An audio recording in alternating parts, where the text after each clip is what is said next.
एक खामोश गांव में, जो एक जादुई जंगल के किनारे पर वाक़ था, एक छोटा अलिफाडू चरर हमजा रहता था।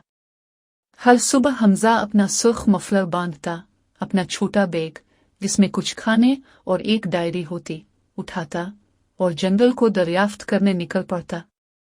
एक दिन धूप की रोशनी में नहाए हुए हमजा ने सुनहरी पत्तों का एक चमकता हुआ रास्ता देखा। इसकी सब्ज आंखों में तजस्सुस की चमक आई और वो इस रास्ते पर चल पड़ा जो उसे जंगल के अंदर मजीद गहराई में ले गया।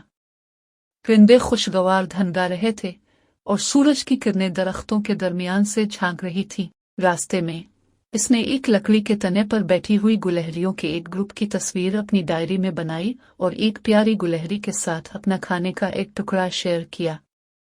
जब हमजा आगे बढ़ा तो उसे एक कदीम दरख्त मिला जिसमें एक दरवाज़ा बना हुआ था।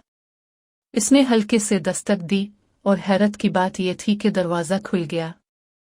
अंदर एक आरामदेह कमरा था जहां चमकते हुए जुगनुओं से भरे जार रखे हुए थे।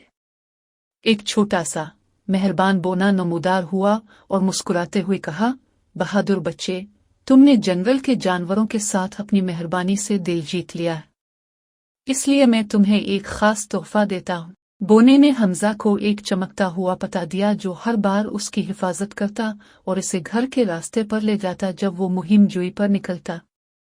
दिल खुशी से भर गया और एक नया खजाना लेकर हमजा गांव वापस भागा ताकि अपनी मुहिम जोई के बारे में बताए और अगले सफर की तैयारी करे।